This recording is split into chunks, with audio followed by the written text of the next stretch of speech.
Well, welcome back to the Timeline Ranch. As you can see behind me, there is not any water in the main body of the pond. Mother Nature has not been very kind this monsoon season. The whole area is in an exceptional drought, which is as bad as it gets. Some of the trees I planted last time I was here did not make it. Let's go ahead and take a walk. I'll show you how everything's looking.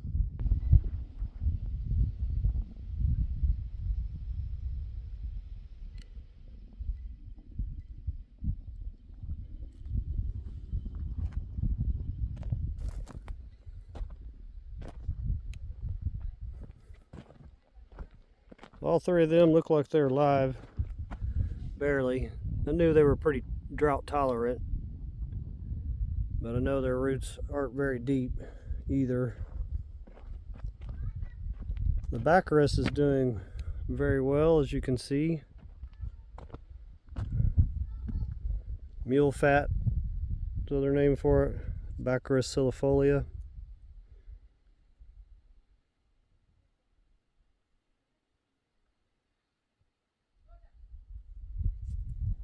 That's a good one to have around your pond, in dry areas anyway.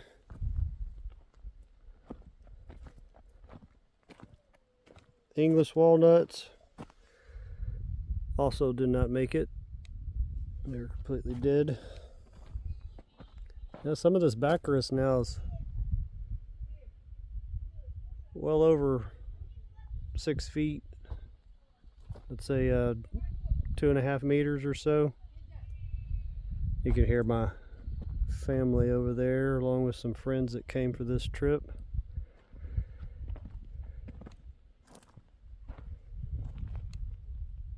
Another one of the English walnuts.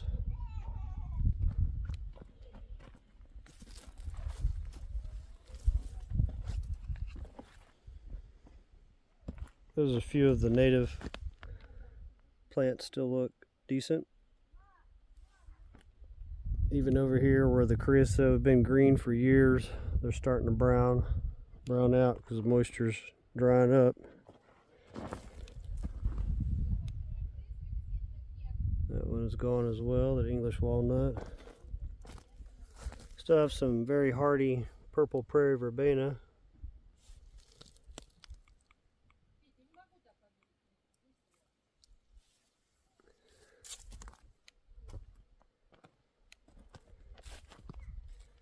This is our very first pecan tree that was planted. It's about 4 years old now. It's looking pretty good for the situation anyway. It grew about, from this point right here is what it grew this year before the water dried up. It's still hanging on to life, but about a half a meter, about 18 inches. So it did make some progress. Hopefully we'll catch some rain. It's raining around here, but it hasn't rained in the spot it needs to fill the pond up, unfortunately. This pecan tree's alive. Not looking as healthy as it should, of course.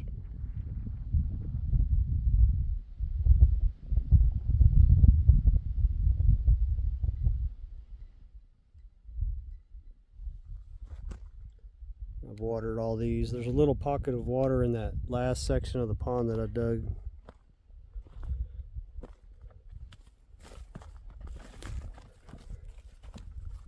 This little baby pecan tree, as you know, did not have very deep roots. It didn't make it.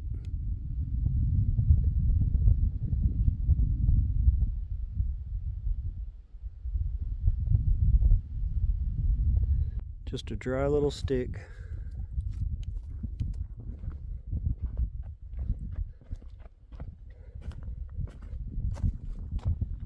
And I believe this pecan tree is dead as well.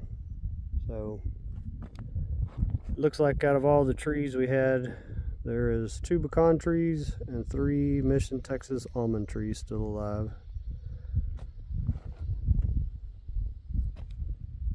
Yeah, it's completely dry down in here. Even the deepest little pocket. There's some moisture down in the soil you can see still. was looking to see if there's any signs of fish carcasses or anything like that in here. All I found was some of those little snails that lived in the pond. Just the shells of them.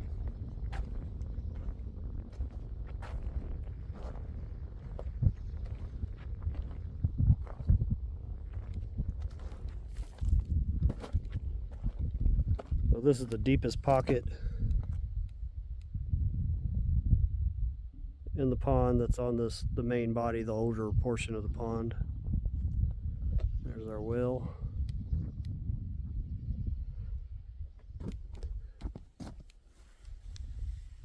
Down in this crack, it's still moist a little bit.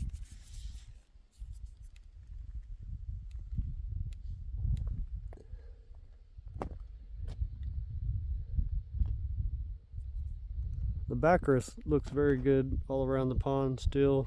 The cattails, there's some cattails over here.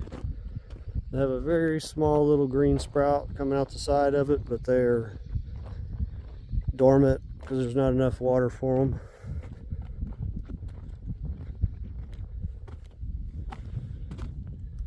You can see it right there. It's just waiting for it to rain. And one little spot right here.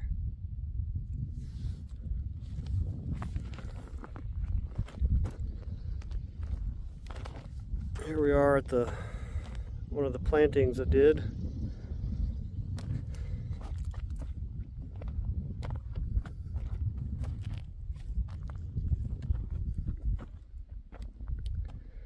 So this trip I'll be planting these 3 other moringas that I couldn't fit in the truck that other trip, in these spots that I dug down about 1 meter deep and put topsoil about 3 feet deep. So one over there, one here, one here. This one had wind burn in the back of the truck. That's why I went ahead and cut all these branches off, because I knew it would take a beating. This is one of the moringas that I'd planted the last trip I was out here. You can see it's alive. Not very healthy looking, but it is alive.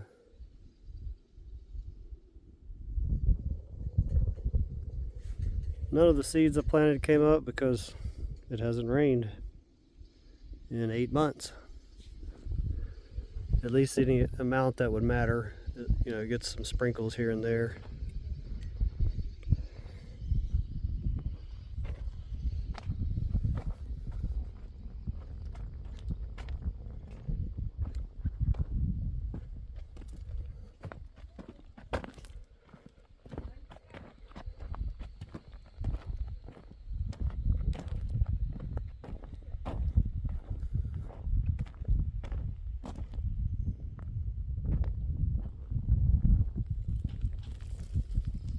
Some of the wasps still enjoying the backrest.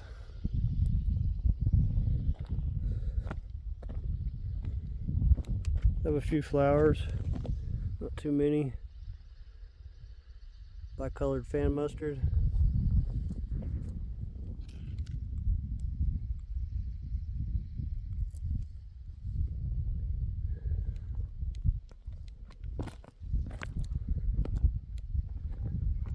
You can see the mule deer, and the rabbits, and everything else has been eating this green leaf 5 eyes real heavy.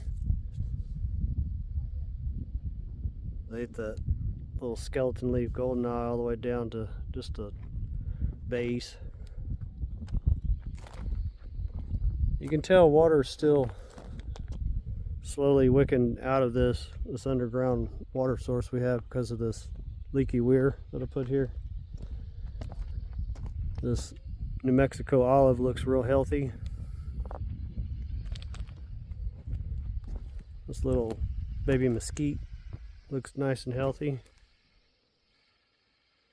The yuccas look good over here, a little bit better than the ones further out. That one there that I transplanted died, the yucca faxoniana.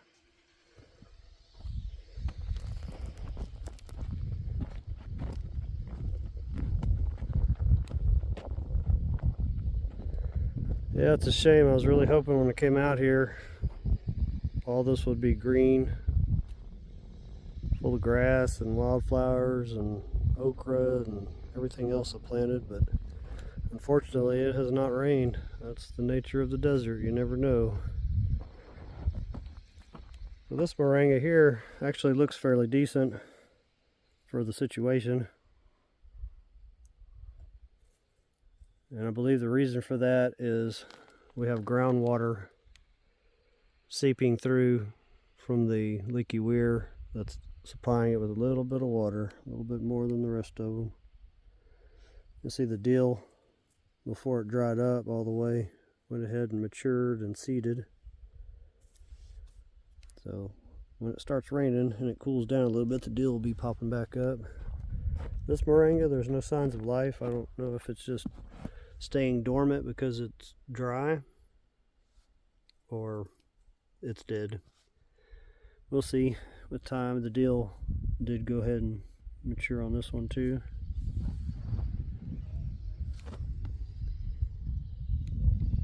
Let's go look at that little water pocket in that last section I dug in the pond. You can see the honeybees are very happy that I dug this little section of the pond deep enough to have a little bit of water in it.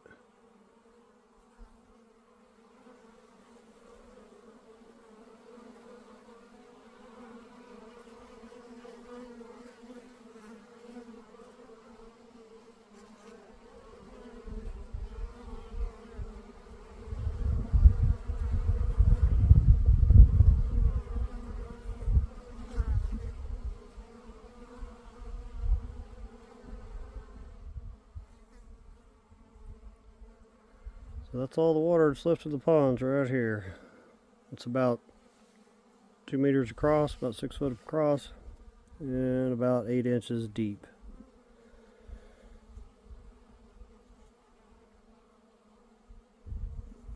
Has some water bugs in it.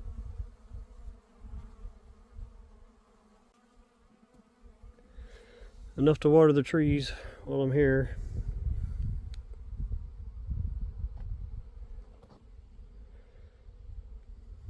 As I knew it would happen eventually, it has not rained here, and now we're seeing what happens when the pond is not deep enough. So I need to keep on digging. And I probably shouldn't have planted all the trees that I did. I was rolling the dice, you know, hoping that we'd get some regular years and not a drought year. It is what it is. You learn your lesson. Water is the most important thing out here. I'll see you on the next one.